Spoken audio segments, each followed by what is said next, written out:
Welcome back students. आज हम पढ़ेंगे the ball poem from our English book of 10th standard. The ball poem जो है वो लिखी गई है जॉन बेरीमन के द्वारा, जो कि एक अमेरिकन पोएट थे।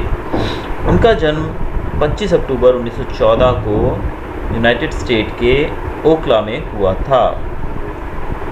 इन्होंने काफ़ी सारी ऐसी पोएम्स लिखी हैं और इनकी जो डेथ है वो लगभग 7 जनवरी 1972 को हुई थी और ये पुलिट्ज़र प्राइज़ के विजेता भी हैं, जो कि इनकी पोइट्री के लिए इनको मिला था। एक बहुत ही इम्पॉर्टेंट प्राइज़ माना जाता है। The name of this prize is Pulitzer prize. अब हम देखते हैं पोएम के बारे में थोड़ा सा। द बॉल पोएम जो है वो एक सिंपल स्टोरी के रूप में लिखा गया है, यानी कि एक छोटा बच्चा है जिसकी बॉल खो जाती है। क्या खो जाती है? बॉल। और बॉल के खोने से वो काफ़ी अपसेट हो जाता है।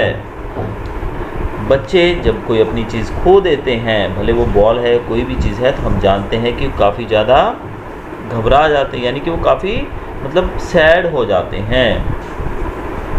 लेकिन हम लोग सोचते हैं कि इतनी छोटी चीज़ के लिए कोई दुखी होने की ज़रूरत नहीं है, लेकिन वो बच्चा जो है उसके लिए वो बॉल बहुत ही इम्पॉर्टेंट है। तो जब वो बच्चा बड़ा हो जाता है तब वो सोचता है अपने बचपन के लॉसेस के बारे में, कि उसके कितने ज़्यादा लॉस हुए थे, उसने क्या क्या खोया था बचपन में, वो सब चीज़ें याद करता है। तब वो पाता है कि जो चीज़ें उसके जीवन में उस समय अहमियत रखती थी, आज वो उतनी ज़्यादा अहमियत नहीं रखती हैं। पोएट रियलाइज़ करता है कि it is very difficult to deal with the loss, but it must be done. We should move on, as there is no use in wasting precious time and life. यानी कि जो कवि हैं वो कहते हैं कि हमें समय के साथ मूव करते रहना चाहिए, क्योंकि जो भी हमारा नुकसान होता है, जो भी लॉस है, अगर हम बैठकर उसके बारे में सोचने लगेंगे तो उससे कोई डिफरेंस नहीं होगा। हमें आगे बढ़ते जाना है। चलिए अब शुरू करते हैं पोएम। फर्स्ट स्टैंजा से हम शुरू करते हैं। What is the boy now who has lost his ball? What is it to do? I saw it go merrily bouncing down the street, and then merrily over there it is in the water. Word meaning देख लेते हैं पहले हम। Bouncing मतलब उछलना। आप जानते हैं ना, बॉल बाउंस होती है, बाउंसर्स आती हैं क्रिकेट में, तो बाउंसिंग मतलब उछलना, बॉल उछलते हुए गई। स्ट्रीट मतलब गली। मैरिली मतलब बहुत ही खुशी से, आनंद से। यहाँ पर जो कवि हैं वो एक बच्चे को बॉल के साथ खेलते देखते हैं। फिर बॉय जो है, वो लड़का जो है, उसकी बॉल खो जाती है।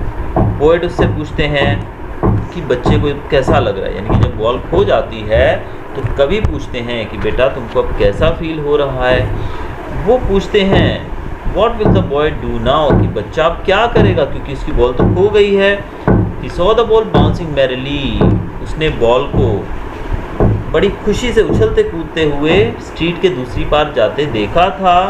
और now in the same way it has fallen into the water and lost forever, और अब वो उसी तरीके से बॉल उछलते कूदते हुए, यानी कि अपने आप नहीं गई है उछलते कूदते, यानी कि जब बच्चा उसे खेल रहा था वो गलती से बॉल दूसरी तरफ उछली और वहाँ से उछलते हुए आगे जाकर एक पानी के अंदर गिर गई है, जहाँ पर वो लॉस्ट फॉरएवर बताएगी कि जहाँ से वो निकलना उसका पॉसिबल नहीं है, और ये यहाँ पर हमेशा के लिए खो गई है। अब हम चलते हैं नेक्स्ट स्टैंजा की तरफ। No use to say, oh there are other balls. An ultimate shaking grief fixes the boy, as he stands rigid, trembling, staring down all his young days into the harbor where his ball went. Ultimate मतलब final, अंतिम। Shaking मतलब कांपना। Grief मतलब कष्ट, दुख। Fixes मतलब छा जाना, over power, छा जाना। रिजिड मतलब निश्चल, यानी कि अनमूव्ड, जो मूव नहीं हो सकता, एकदम कठोर। ट्रेम्बलिंग मतलब यहाँ भी कांपना। स्टेरिंग मतलब घूरना, देखना कंटिन्यूसली। यंग डेज मतलब बचपन के दिन। हार्बर मतलब बंदरगाह, पोर्ट कह सकते हैं आप। अब क्या कहा गया इस पैराग्राफ के अंदर, इस स्टैंजा के अंदर? अब there is no use of consoling the boy, यानी कि बच्चे को कंसोल करने का, यानी कि बच्चे को सांत्वना देने का, उसको समझाने का कोई मतलब है क्योंकि he can't be consoled as if he is offered other balls in place of the lost ball. उस बच्चे को कंसोल नहीं किया जा सकता, हाँ उसको दूसरी बॉल जो जरूर दी जा सकती है उसकी खोई हुई बॉल की जगह पे. Finally a deep grief over powers the boy, और वो बॉय जो है वो बॉल को उधर गिरा हुआ देखकर काफ़ी ज़्यादा दुखी हो जाता है. वहाँ पर खड़ा खड़ा कांपने लगता है. उस जगह को वो छोड़ना नहीं चाहता, वो वहीं पर खड़ा रहना चाहता है. स्टैंडिंग देयर, वहीं खड़े खड़े बॉल को देखता रहता है. Where the ball has disappeared in the water, जहाँ पर बॉल जो है हार्बर में सी के अंदर गिर गई है और वहाँ पर बॉल डिसअपियर होती जा रही है, धीरे धीरे उससे दूर होती जा रही है. The loss of the ball in the harbour reminds him of his childhood and childhood days which have been lost in the harbour of life. यहाँ पर खड़े खड़े जो कवि है वो उस बॉल को खोते हुए देखते हुए अपने जीवन के खोए हुए बचपन के बारे में याद करता है कि किस प्रकार से इस जीवन रूपी समंदर में, इस जीवन रूपी सागर में उसका जो बचपन है वो खो गया है. उसका बचपन भी खो चुका है, यानी कि अब जो पोएट है वो बड़ा हो चुका है, वो उसका बचपन चला गया है, तो वो अपने बचपन को खोया हुआ पाता है. अब तीसरे स्टेंजा में कवि क्या कहना चाहते हैं हम देखते हैं. I would not intrude on him a dime, another ball is worthless. Now he senses first responsibility in a world of possessions. Intrude मतलब दखल अंदाजी करना, दूसरे के काम में दखल देना. A dime मतलब सस्ता, बहुत ही, यानी कि जिसको हम कह सकते हैं 1 टके का, यानी कि बहुत ही कम दाम वाला, बिल्कुल सस्ता, वेरी चीप. वर्थलेस मतलब बेकार, जिसका कोई यूज़ ना हो, यूजलेस बोल सकते हैं हम. सेंसेस मतलब समझना. रिस्पॉन्सिबिलिटी मतलब जिम्मेदारी, ड्यूटी. वर्ल्ड ऑफ पोजेशंस मतलब वह संसार जहां लोग चीज़ों को हासिल करने में व्यस्त हैं. पोजेशंस यानी कि हम लोग क्या कर रहे हैं, यहाँ पर चीज़ों को इकट्ठा करने में बिजी हैं हम सब लोग. तो यहाँ पर कवि क्या कहना चाहते हैं हम देखते हैं. The poet doesn't want to intervene और कंसोल द बॉय. पोएट जो है वो बच्चे को कंसोल नहीं करना चाहते, उसके काम में यानी कि दखल अंदाजी नहीं करना चाहते हैं.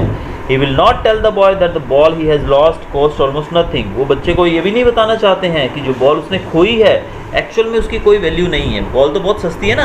आज आप अपने आप को देखिए ना, जब हम छोटे थे बिल्कुल, तो हमारी जो छोटी सी बॉल भले वो 1 रुपये की या 2 की या 10 की होती थी, हम उसके लिए बड़ा ज़्यादा, वो हमारे लिए बहुत ही कीमती होती थी. लेकिन अब बड़े हो गए हैं तो आज हमारे लिए उस बॉल की कोई वैल्यू नहीं है. तो इस तरह से देखा जाए कि बॉल की वैल्यू बिल्कुल भी नहीं है. लेकिन कभी यहाँ पर उस बच्चे को ये नहीं बताना चाहता है कि उस बॉल की कोई ज़्यादा कीमत नहीं थी. He will not console him by saying that he can buy another ball quite easily. वो उसको ये भी नहीं कहना चाहता है कि ये नई बॉल तुम आसानी से खरीद सकते हो, ये बिल्कुल भी महंगी नहीं थी. Now good sense prevails over the boy.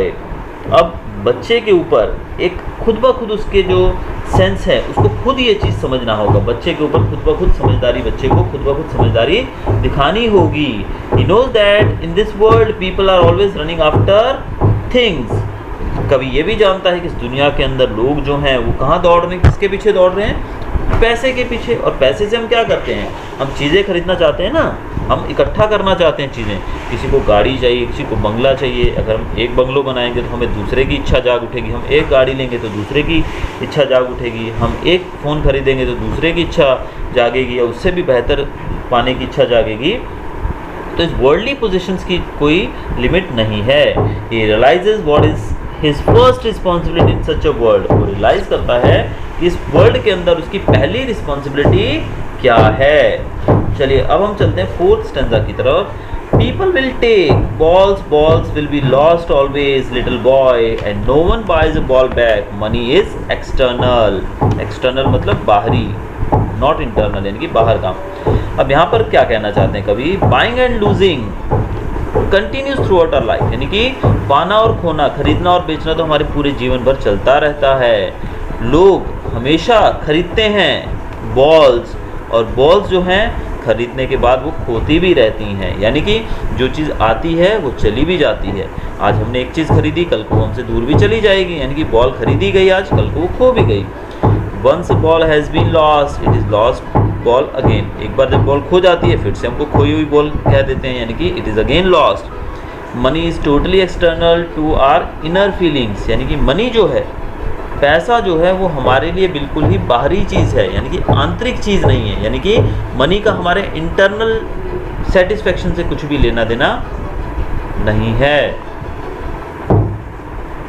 Money can't compensate our emotional losses, यानी कि पैसा जो है वो हमारे इमोशंस को की भरपाई नहीं कर सकता है। यानी कि अगर आपकी बॉल खो गई है तो वो बॉल तो आपको उस पैसे से नहीं मिल जाएगी, लेकिन जो उस बॉल के साथ जो इमोशंस जुड़े थे आपके, वो आपके इमोशंस वापस नहीं आ सकते हैं पैसे से।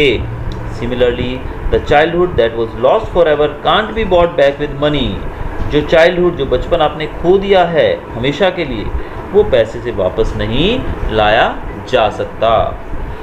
चलिए चलते हैं 5th स्टैंजा में। He is learning well behind his desperate eyes this epistemology of loss, how to stand up, knowing what every man must one day know and most know many days how to stand up। behind मतलब पीछे, desperate मतलब निराश हो जाना यानी कि hopeless, sorry आशाहीन, यानी कि जहाँ पर आदमी के अंदर होप ही नहीं बचता है, होपलेस। एपिस्टेमोलॉजी मतलब ज्ञान, नॉलेज हम कह सकते हैं।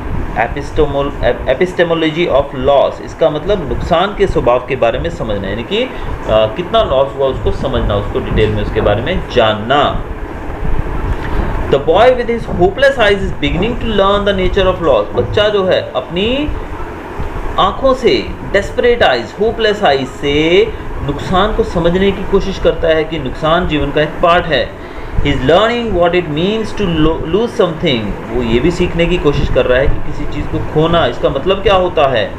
ही has to learn how to come over the loss and stand up again in life, उसे ये भी सीखना होगा कि कैसे एक नुकसान के ऊपर हमें फिर से, नुकसान के बावजूद हमें फिर से खड़े हो जाना है। यानी कि जीवन में कुछ भी हो जाए, कितना भी बड़ा नुकसान हो जाए, हम जीना नहीं छोड़ सकते हैं, हमें फिर से आगे बढ़ना होगा। He has to learn this basic principle of life which every man of the world has to learn, उसे अपने जीवन का हर एक व्यक्ति जो सीख चुका है, जो हर एक व्यक्ति को सीखना है, जो प्रिंसिपल, जो सिद्धांत, वो उसे भी सीखना होगा कि हमें लॉस के साथ एक जगह पर रुकना नहीं है, हमें आगे बढ़ते जाना है। He must learn how to bear the pangs of the loss of his childhood, उसे ये भी लर्न करना होगा कि कैसे उसके जो चाइल्डहुड, उसका जब बचपन खो जाएगा तो उससे वो कैसे डील करेगा, यानी कि बचपन खो जाने के बाद भी उसको खुशी से ही जीना है, ये भी उसको सीखना पड़ेगा। He has to be moved ahead in life forgetting the loss of his childhood, यानी कि अपने जीवन के जो गोल्डन पीरियड था, यानी कि हमारा जो बचपन है उसके खोने के बावजूद उसे आगे बढ़ते रहना है, उसे वहीं पर रुक नहीं जाना है इस लॉस के बावजूद। यानी कि यहाँ पर जीवन में जो कवि हैं वो हमें एक मैसेज देना चाहते हैं उस बच्चे के माध्यम से, उस डॉल के माध्यम से, कि भले हमारा कितना भी लॉस क्यों ना हो जाए जीवन में, लेकिन हमें क्या करना है, हमें आगे बढ़ते जाना है। अब आप जानते हैं हमारा जो बचपन है, it is our golden period we can say, ये ऐसा पीरियड है जब आप हर एक काम बड़ी ही जिंदा दिली से, बड़ी ही एक अलग उत्साह के साथ करते हैं। यहाँ पे आपको किसी चीज़ का कुछ लालच नहीं रहता है, एन्जॉयमेंट रहती है हमारे जीवन में।